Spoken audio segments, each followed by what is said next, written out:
He was cleaning tables in the corner of the coffee shop when he heard the softest, most broken whisper. A young woman in a torn wedding gown sat by the window, staring out into the rain, murmuring, "Nobody wants my baby." For a moment, he froze. He'd heard those same words once before, from the love of his life, just before she left him and their newborn son behind. Something inside him cracked open again that night, and as he walked toward the trembling bride, he didn't know that both their lives were about to change forever. The world had taken everything from Ethan Miller, his wife, his dreams, his home, and almost his faith. Once, he had been the man with a steady job, a family, and laughter echoing through his small apartment.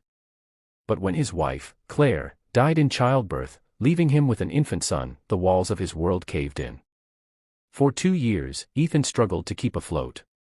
He worked double shifts at a local diner, barely sleeping, feeding his son between tables, wiping away tears when no one looked. He'd gotten used to people's pity, to the quiet whispers, "Poor man, raising that baby alone." But Ethan didn't want pity. He wanted purpose.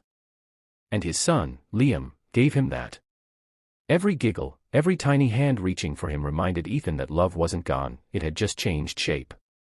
Still, life had become mechanical. Work, diapers, exhaustion, repeat. It was a stormy evening in late November when his routine shattered. The diner was nearly empty. Rain lashed against the windows, thunder grumbled like an angry god. Then she walked in. Her white gown was soaked, her veil clung to her face, and her eyes, wide and lost, looked like they'd forgotten what hope meant. She held her stomach, visibly pregnant, trembling as she sank into the farthest corner booth. The few customers turned to stare, whispering behind their mugs of coffee. Ethan tried to ignore it, but something in her expression, the same hollow ache he saw in his own reflection, pulled at him. When he brought her a cup of warm tea, she didn't even lift her head. She just whispered to herself, "Nobody wants my baby." Those words hit him like a punch to the chest. He had once held his son in the hospital nursery and thought, maybe I'm not enough for this child. He'd thought the same thing. He was that thought once. So he sat down. And for the first time in years, Ethan reached beyond his pain to someone else's.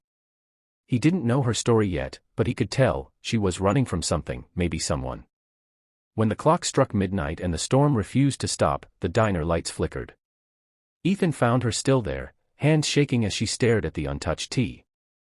Her makeup was smeared, her lips pale. She finally spoke, her voice barely above a breath. "He left me at the altar." Ethan's throat tightened. "And the baby?" he asked softly. Her tears fell then, one by one. "He said it wasn't his."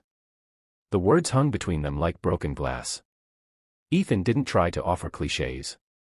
Instead, he reached across the table and placed his rough, calloused hand over hers.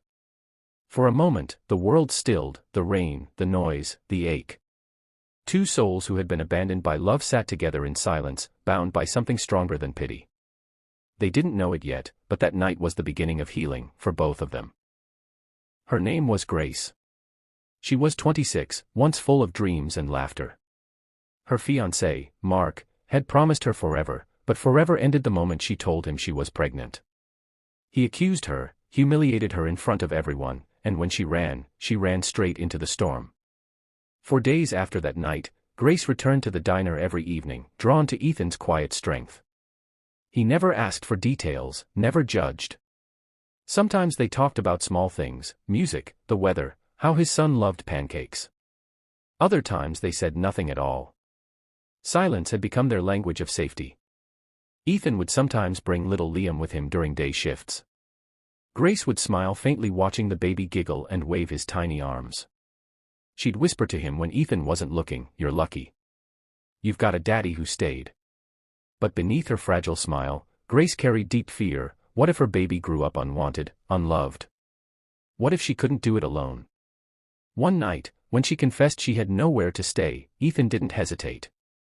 "You can sleep on the couch," he said quietly. "It's not much, but it's warm."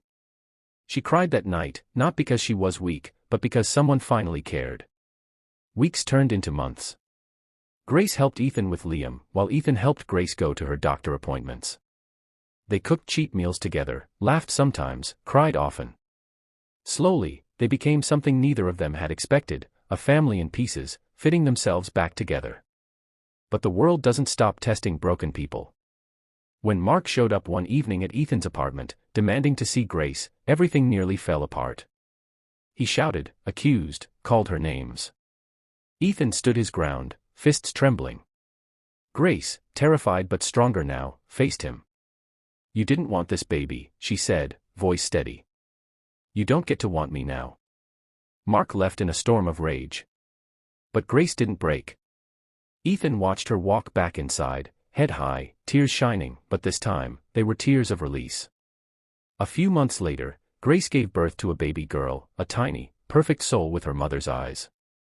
Ethan was there in the hospital room, holding her hand as she whispered through tears, "Nobody wants my baby, remember when I said that?" Ethan smiled, eyes wet. "Yeah. You were wrong."